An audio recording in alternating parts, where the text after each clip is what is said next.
Well, good afternoon, everyone.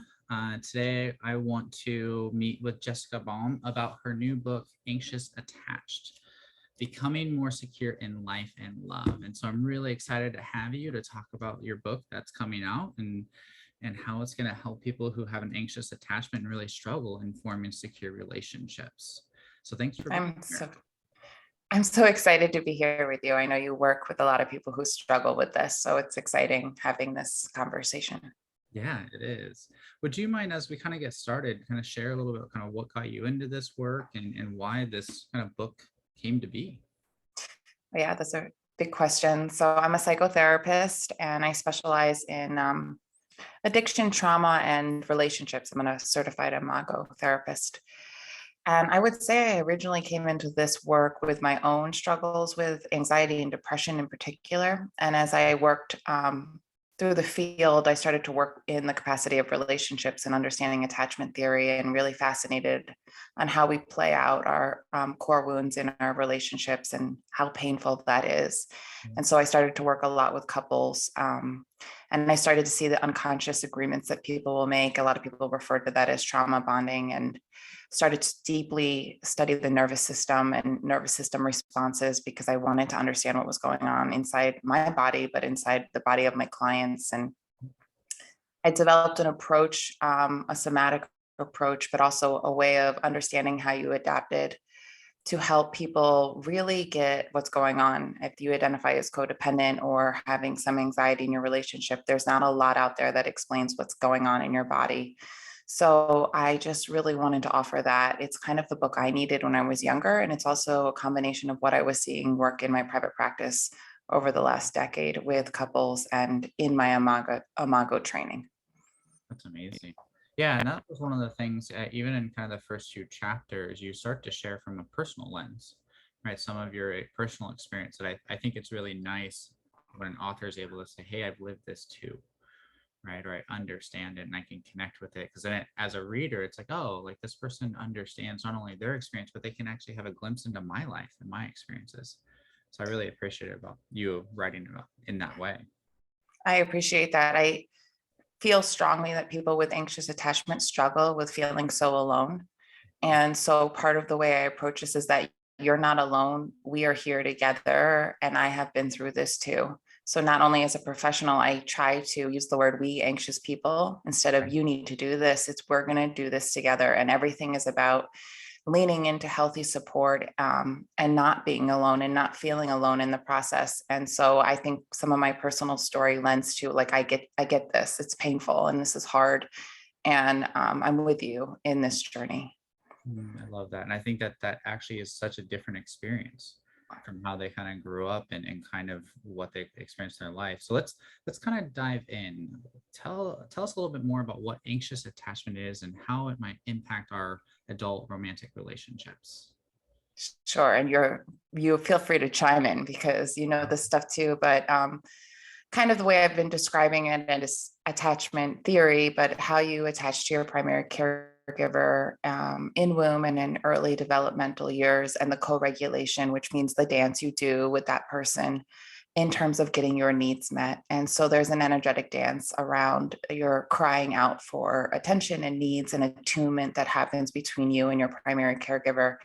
And basically, that lays down a fundamental blueprint in your nervous system and the way in which you start to kind of make sense of the world and your inherent trust in relationships. So, if you had a lot of misattunement for whatever reason, and my book is not about blaming parents because you know my mom had postpartum depression and anxiety, so this is not about blame. But if there was misattunement and your needs didn't get met regularly, usually turn up the volume. So you get louder and louder in what we call a sympathetic cry. And so you learn that my needs might get met sometimes and they might not get met at other times. There's a, you know, a pattern of inconsistency and a fear that even if you get your needs met, the ball might drop, and that lives inside your body and your nervous system. And as you grow up and you enter your romantic relationships, we know that the science proves that the way in which you adapted and attached and formed your nervous system in these earlier periods, actually, you re-experience those sensations and those adaptive strategies end up showing up again in your romantic life. So if you are hyper vigilant of the outside world, or you tend to self-abandon, or struggle with conflict, all the things that I think typically fit under the quote unquote codependency bracket. But if you have this anxiety or internal unrest inside when your partner shuts down or your partner becomes preoccupied, there's a good chance you have an anxious base. And so it does go back to those developmental years and really understanding your nervous system and working with those embedded patterns inside your system. Yeah. And I mean, and what you're saying, I mean, it resonates so much, right? To be able to understand how we adapted as a child to try to get our needs met. And in that adaptation, as someone who's anxious, we might get louder, we might get bigger, or we might become over caregiving of our parents to try to get some types of care or comfort.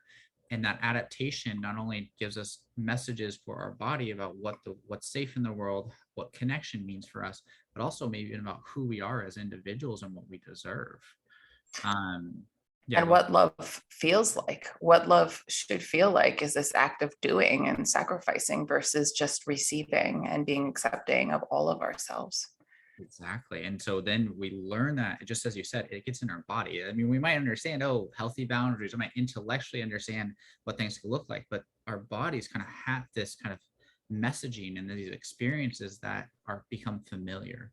And then we end up kind of recreating that, as you said, in our adult relationships. And it causes us to feel really stuck in Mm-hmm. dynamics and in those patterns, and really struggle. And so as we're talking about this, I kind of want to talk a little about one of the other things you talk about early in the book, which was that anxious avoidant dance. Oh gosh, yes. Yeah, because I feel like that really does impact our nervous system and the relationship. And you use the kind of the great metaphor of the octopus versus the turtles. I'd love for you to kind of Mm-hmm. share and elaborate on that dance, and kind of the image of the octopus and the turtle. Yeah, and I think that avoidant people have gotten a bad rap. And I really try in this book to be compassionate to both sides of the fence and really show that it's a nervous system reaction in both people. So I describe the anxious person as more of an octopus in this expansion of energy. They tend to go sympathetic, actually, both go sympathetic, but Right. the way in which they reach out is, they text a lot. They try to get back into connection because connection is our biological imperative. And who can blame us when we feel disconnected? It's scary. So we'll run towards like an octopus, and we will try to get back into connection unless that fails. And we can talk about that. But I describe the person as avoidant as fearing intimacy and vulnerability, and tends to shut down their system. It's still an activated state, but they'll run away from what they're scared of versus running towards. So what you have is two people in a fear state of activation, and the very way in which they protect themselves escalates the other person's nervous system. So the anxious person gets louder, sometimes meaner, just more aggressive, and wants connection, or is forcing to fix the conflict right here and now because the anxiety is heightened. And the avoidant person gets scared and struggles with vulnerability, or sees that intensity in another and runs in the other direction. And again, it doesn't matter. The avoidant person can get scared because intimacy is approaching and start to retreat, which then sends the anxious person's system into activation. So it's not about who sent who into activation first. And all of this is happening on an automatic nervous system level. So it's not even like you have control over it, but what you have is two people's nervous systems going off at the same time, leading to co-dysregulation. So there's no co-regulation, and it's harder to get back into connection because the very thing each of them need is the opposite thing that they can provide. Right. And then the narrative is the anxious person feels like I'm too needy, or I'm going to be left, and relationships aren't trustworthy. And the avoidant person feels like I can't do this well, I must not be good enough, or this is too much for me, and pulls away. And we start to confirm these belief systems that we have around our relationship. And it's really has to do a lot with how our nervous systems are reacting in that relational space with that other person. Right. And what you're saying, it makes so much sense, because it's again how we become wired as kids. Our nervous system becomes wired, and when we get those cues of danger, disconnection in the relationship, our nervous systems take over and respond in ways that they've adapted for survival, for getting our needs met, or not getting our needs met, and protecting ourselves. And in that dynamic, when it starts with either partner, it triggers the other person's nervous system, and how their nervous system then responds to that cue, that danger in the relationship, it triggers the other partner and they get kind of really caught in this pattern of one partner pursuing, one partner pulling away. And just as you said, they dysregulate each other. They don't actually feel safe. And it's not something they're doing consciously. They're just doing the best that they know how to form and keep the bond. And yet, in the way that they're doing it, it just lines up that they end up getting stuck in this dynamic. And then because no one talks about this dynamic, this isn't something that's taught in school, we blame ourselves. We feel like something's wrong with us. We're too much, or like I'm not enough and I can never measure up. This person will never see me as good enough. And so then it pulls us even farther apart from actually seeing kind of what you're talking about is kind of what happens in our nervous system, and that we have these patterns that block us from actually being able to relate and soothe and comfort and have new experiences that can help us be more secure, which you talk about later in the book as well. Yeah. And I know there's a lot of books out there, even one by my own publisher that says, you should look for a secure partner. And my book really talks about like, you're going to partner with someone who's going to have avoidant patterns and things are going to come up. People shut down.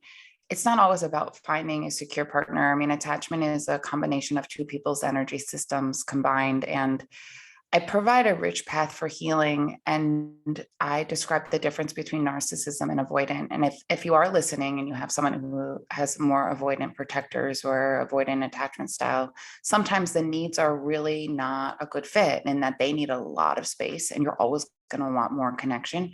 And inherently, you want very different things.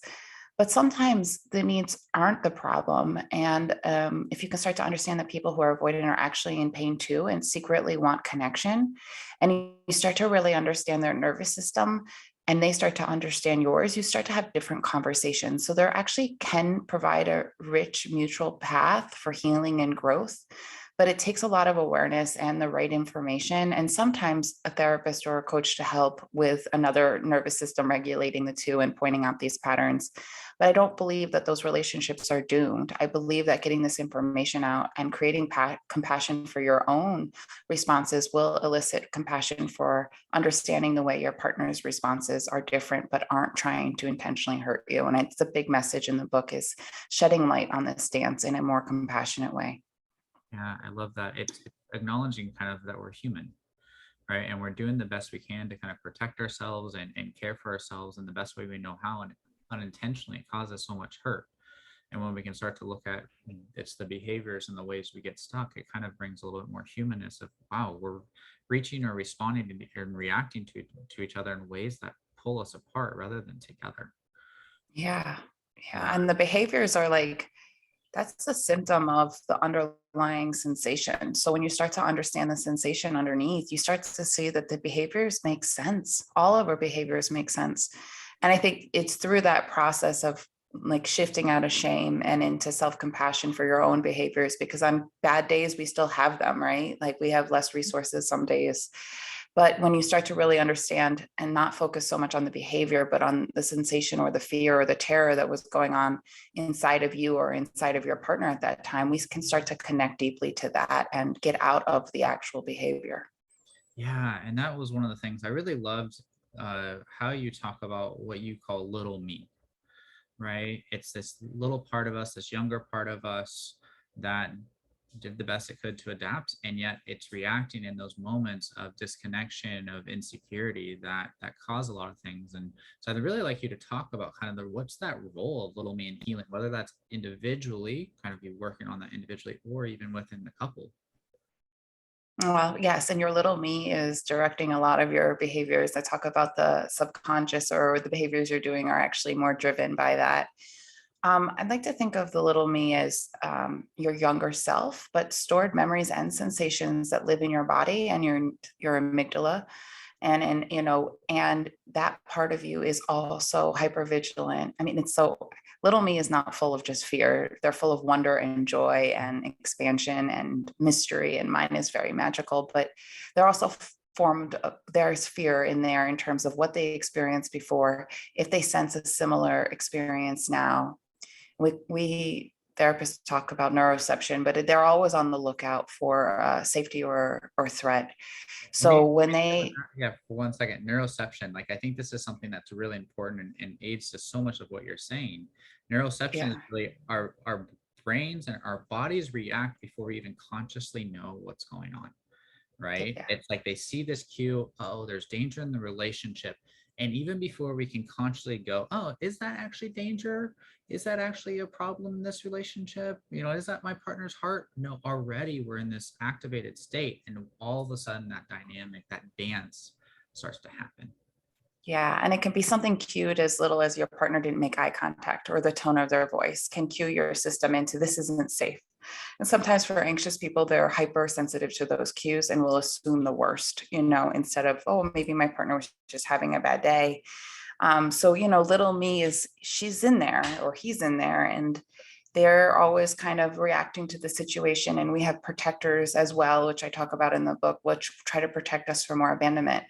So when you start to understand or get in touch with the earlier parts of you that have been left or dropped or abandoned, and start to be with those sensational experience more in the presence of yourself and what I call inner nurturers. But also, I really drive home the point in the book that healing happens in healing relationships.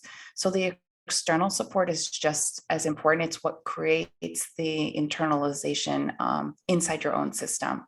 So if you didn't have a lot of love or support, but you have a therapist or non-judgmental friend or a couple people that can help soothe you externally, it's internalizing those people into your inner world to help little me, so that you can become this nurturer for yourself. So little me lives inside of all of us. We have these parts. She or he is wonderful, but it was also very sensitive to any perceived threat.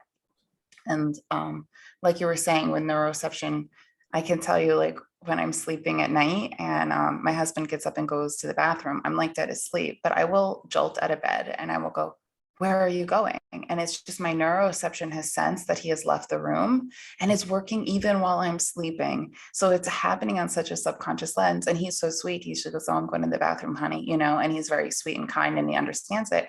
And I just kind of look, wow, look how powerful my system is always trying to protect me from being left. And instead of shaming myself, I just recognize it more and more and more. And when I can recognize it, I don't have to react all the time to it, but it is happening on so many deep levels. And, it's part of how we're primed.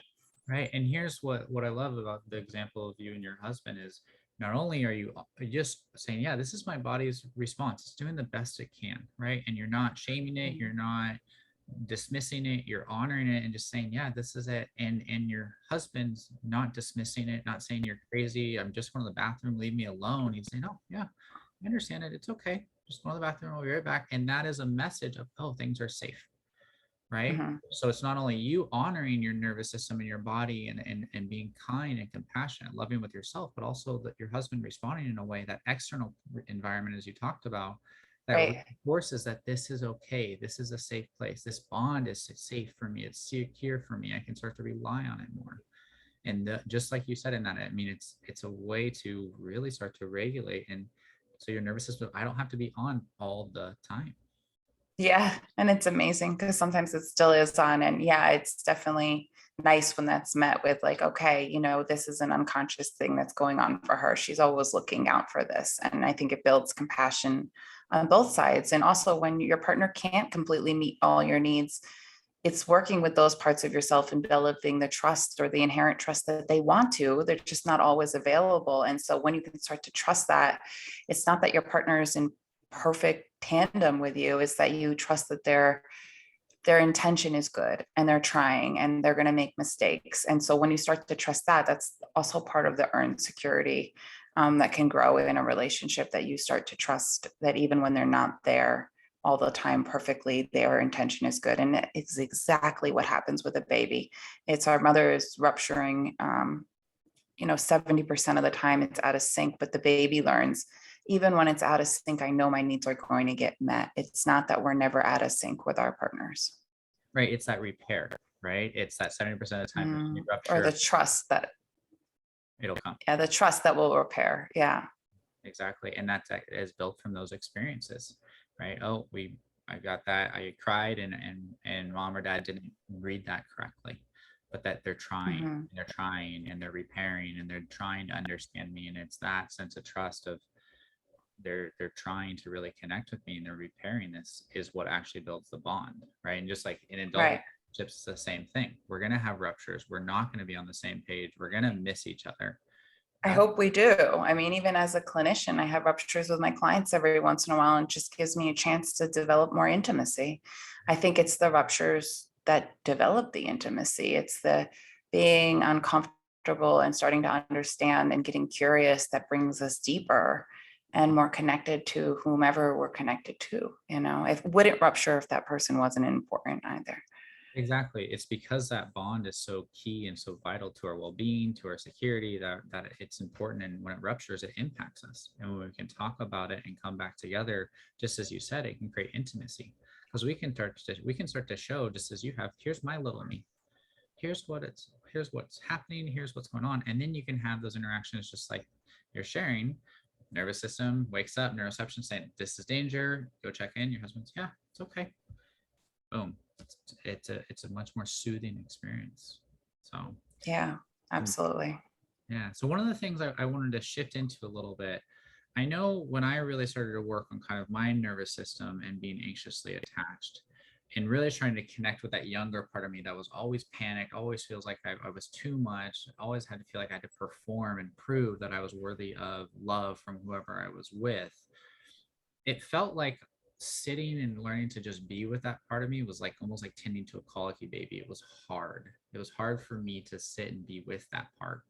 And so, can you maybe talk a little bit about kind of what it's like to, as someone who's anxiously attached, to actually sit with that little me and just be with that part that has been, Yeah. you share that? Yeah, I love that you share that. I have a similar little me who feels very alone. And I think the work is not to change your external environment, but to be with what is showing up for you. There's a good chance, even though your parents loved you as much as they could, that no one could show up and be present for this regress state inside of you. So that being an adult means that you have a choice to be with these sensations in the safety of others if needed. And that's sometimes very important. With a therapist, I've done a lot of work with my therapist, but being with these parts, the lonely part or the performer or the anxiety part of you, and sitting with that and making connection and making space for him or her and allowing them to be there more and more and more is actually so hard. I totally feel you on that. And that is the work. The work is not love and light. The work is holding capacity for more and more of yourself to surface in the safety of others and learning how to tend to those sensations and that part of you in a new way so that we can integrate that into your psyche and that you don't spend the rest of your life having behaviors to avoid the pain of that. So now we're embracing that in the safety of others and the right tools.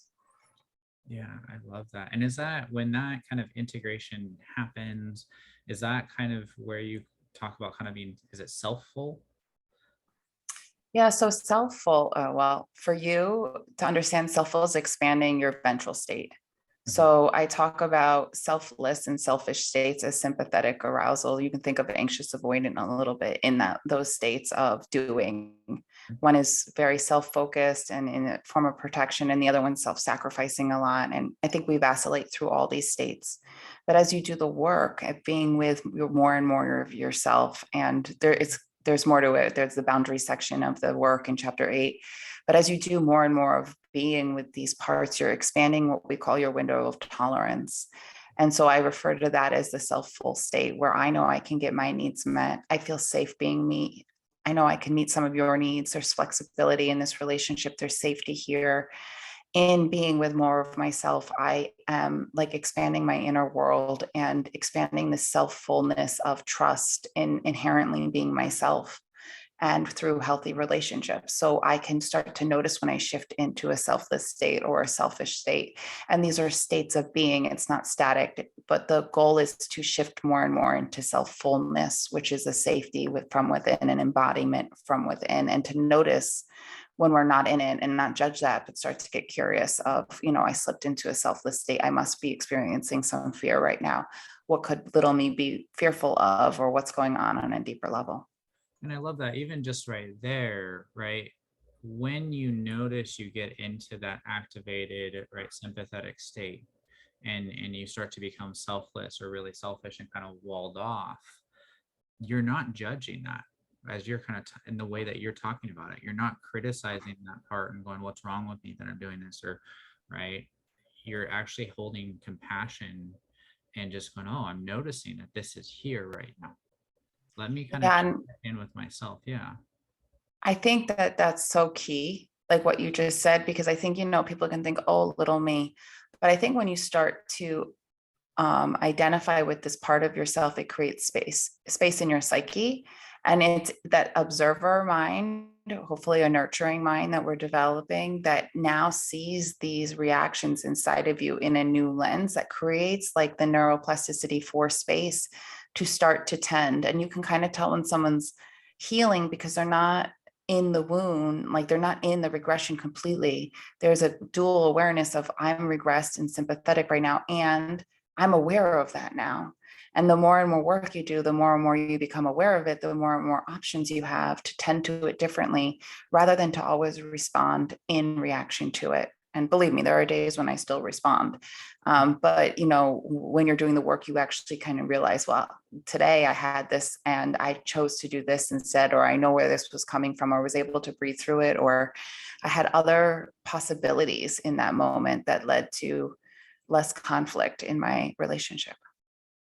Yeah. And and just as you said, right, when we can tend to ourselves with kind of that compassion, that loving kindness, and just notice and have that observer part without it being judgmental, it builds our capacity, not only to be with ourselves, but also to be with the people we care about, right? I love that you said that, because I think the more and more work you do with yourself, the mirror is the more and more compassion, and the more and more you see your partner's wounded little me too. And chapter 9, I talk a lot about interdependency and seeing the whole person. And I think that there's a mirroring in that. The more you do with yourself, the more your kind of relationship with your partner shifts into a deeper understanding of their behaviors, and you start to see them differently as well. It's quite beautiful. Yeah, it's amazing as a therapist to see, and also to kind of experience too in the relationship as well. One of the things, as we're talking about this, that comes up is you talk about self-love. And I know kind of when I started doing therapy, and that felt very kind of like, oh, that's just out there, that's not for me. And I was just really critical of myself and really judgmental, and a lot of shame for me that came up. And it just felt really hard to really kind of build that capacity of kind of self-love and that self-compassion. And so can you kind of talk about the importance of that self-love and where it why it's so key in this kind of journey for healing? Yeah, I think it's actually a really important topic, because I get really frustrated when people say, got to learn to love yourself. And, I think I explained this in the beginning, but it's a theme throughout the book. You internalize your parents and the essence of your primary caregivers. And if they were critical, which is a protection, and if they were critical, or they weren't able to have a felt sense of helping you develop an inherent sense of your own worth, you're going to have a critical voice, and you're not going to know how to love yourself. That's not something that you magically appear with. It's something that you experience and you internalize. So when you're learning how to love yourself, it's actually the loving relationships in which you can pull from that teach us how to internalize that community within and be like, okay, well, I might not know how to love myself, but if you can think of the most nurturing, caring person who's ever been in your world, if you can picture them on the corner of your bed or feel into them being here, and what advice would they give you?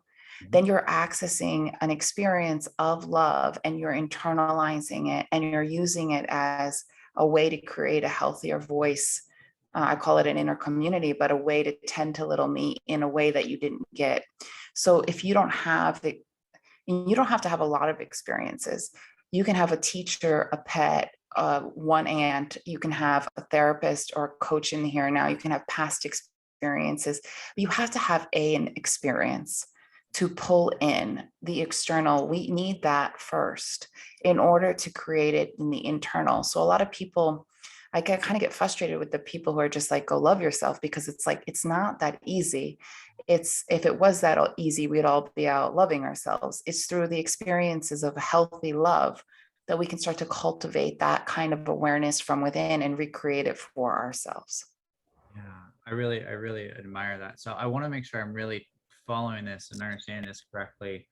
So if as I sit with what you're saying, and it's like go love yourself feels very intellectual, like just go do it, like get it over with. What you're actually talking about is not an intellectual, you're talking about embodied experience of actually tapping into what did it feel like in your body to have kind of that person who's caring, who's nurturing, who's tending to you, who's attuned to you, and for you to tap into that experience of that care and attunement, and create space to be with just that part, right? Not Yeah. the other part that's panicking, not the little me that's freaking out, but just Well, in that. those parts to meet Hmm. Exactly. It's in the almost like that presence. brings it in. Is that what you're saying? Yeah, I just got chills in my body. I provide meditations in the book, but yeah, cultivating just that part Mhm. and then eventually allowing that part to meet the other part. And it's in the joining or the holding of little me with this nurturing felt sense of embodiment that we cradle the amygdala, and that there is more of a safety and a less of an alert that happens. So yes, you have to cultivate it first, which I do through meditation work, which you are provided through the book to do the inner work. And then having that inner nurture, I call it, but having the felt sense. I love how you say that, because it's literally what it is. It's an embodied experience, building on that, using that as a resource, and then resourcing that when your little me is having a meltdown. So essentially, a lot of anxious people need to resource it through a therapist or through co-regulation, which is because developmentally, we didn't have self-regulation built in, which I could go into the neuroscience of that if you want me to, but I won't unless you want me to. But it's cultivating more of that internally to meet these harder moments internally. And so it's a process of meeting and holding, and essentially re-experiencing these sensations with the holding that we missed out on. Right. And it's again, it's building that capacity within ourselves that then when our little me gets activated and needs that soothing, needs that internal reassurance, that internal comfort, it can go and be with that little me and just know, I love you. I'm right here with you. I'm with you. And I mean, that might be not be the language that you might use, but that's like what I vision for myself is just this kind of tending to and caring and nurturing the fear, nurturing the overwhelm, nurturing the panic that before would drive so many behaviors that would actually push my partners away. Yeah, ironically, the one thing we want is connection, and then the behaviors push them away. This is going to be a little out there, but in my experience in doing the work, when I'm in like a scary place, I can literally feel into all the people who care about me. At the same moment I'm in a scary place, I can access all the people who care about me, and it makes those moments bearable. It makes those moments, I can ride them out longer. I know that I am not that sensation. I know that there's so many people who care and love me. And now I have access to both those things. And essentially, that's what neuroplasticity is, forming new pathways in those moments. And it's hard to sit here and explain it through words because it is a felt experience. It is a shift. No, and that makes so much sense. And that's one of the things I think I often have seen is even myself, right? When I started this journey, I read so many books. I mean, I was just jamming through it. Attached stuff by Gottman, stuff by Sue Johnson, all this stuff, and trying to intellectually get it, thinking that that is what's going to change. Like there was something wrong with me that had to change. And it wasn't until I worked with my therapist and started to get more in my body and what was going on experientially and what was going on with my little me, and starting to really have that experience with my therapist and some other people that I could internalize and take in, that started to shift and slow my nervous system down and made it easier to tolerate those really hard moments. And, Yeah, and as I tolerated that, it made me take detour moments in my relationships, which actually brought partners closer rather than us kind of getting in that pattern that pulls us apart. And I just love that you're sharing that like openly, because I think that's been my process too. And as therapists that have platforms and are helping a lot of people, we're also doing the work. And we've also had excruciating experiences and painful moments, and can, just be vulnerable in the sense and be like, we're not giving this advice without having some lived experience in it. And I think you can tell. And yeah, I think, I wrote a self-help book. Healing happens in healing relationships. I try to be healing as the author. I try to put somatic practices, so body work, in there. And the truth is, healing happens in the body and the embedded patterns live in the body. And we're thankfully starting to do what we call bottom up, and we're starting to be more with the body in therapy. And a big part of this book is starting to tend to your heart and tend to your belly and your muscles. We have different brains. We have a brain in our heart. We have a heart brain, and we have a belly brain. And this is where we store all of our pain, but all of our joy. And so when we start to become more embodied, often what happens is the implicit memory or the sensational memory comes up first. So it can feel really like debilitating. But, as you sit more and more with your embodied experience, the possibility and the joy and all the other things get released too.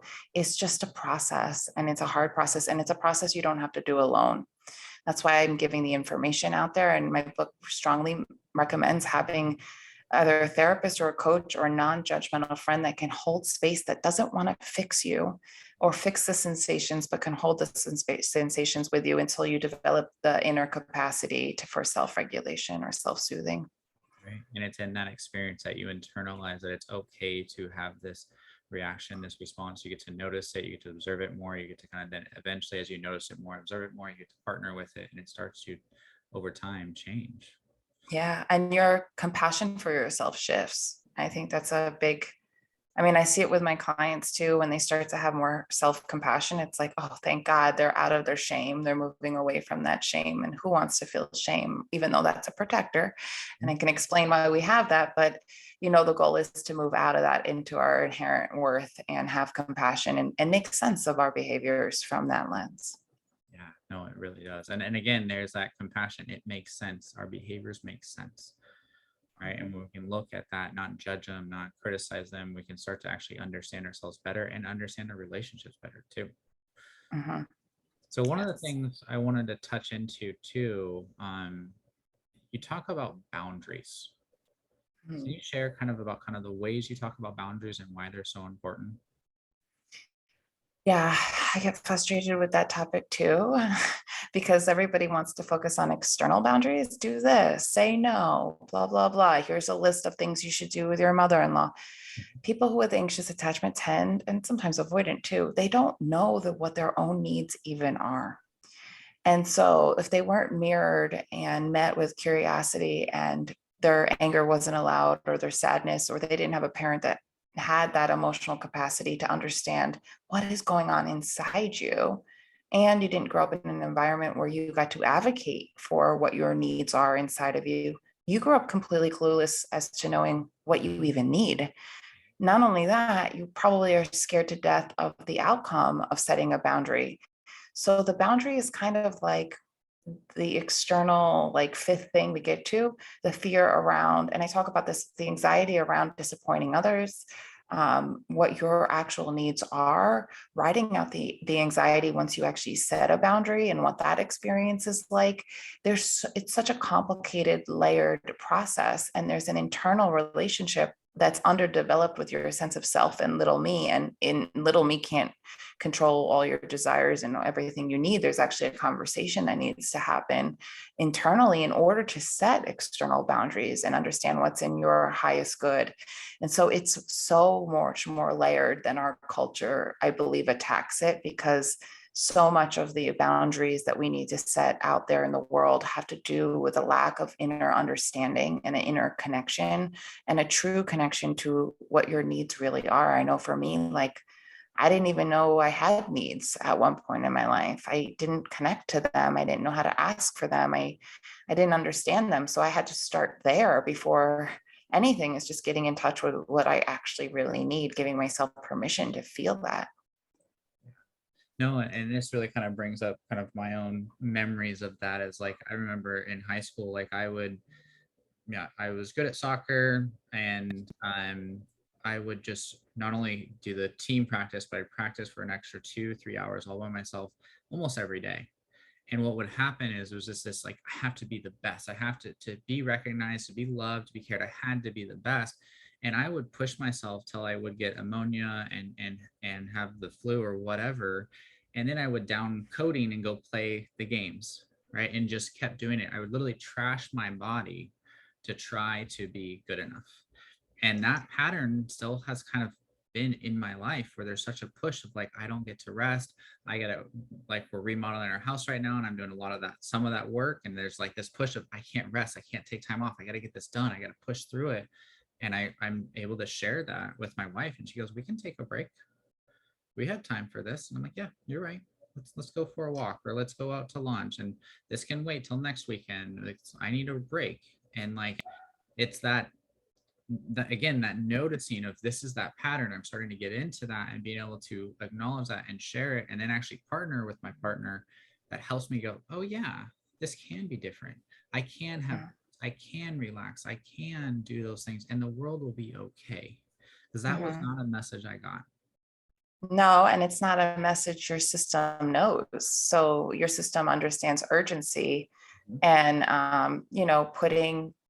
putting the needs of wanting to be accepted and whatever that takes above listening to your body. And no one maybe helping you say, well, it looks like you're really tired, or maybe you need to rest.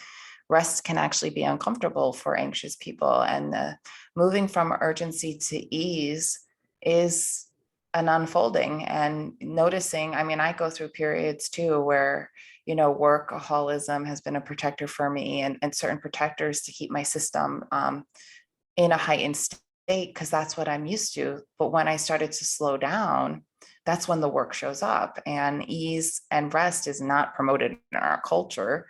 And it's also not something that we were really taught as kids. So we had to stay hyper vigilant. So yeah, it's so multi-layered, and giving yourself permission to rest is so needed in our culture, not just with anxiously attached people whose systems like are hardwired to be a little bit more tense. I think in our society promotes productivity and does not promote rest and digest, which and I know is so important to start to lean into that.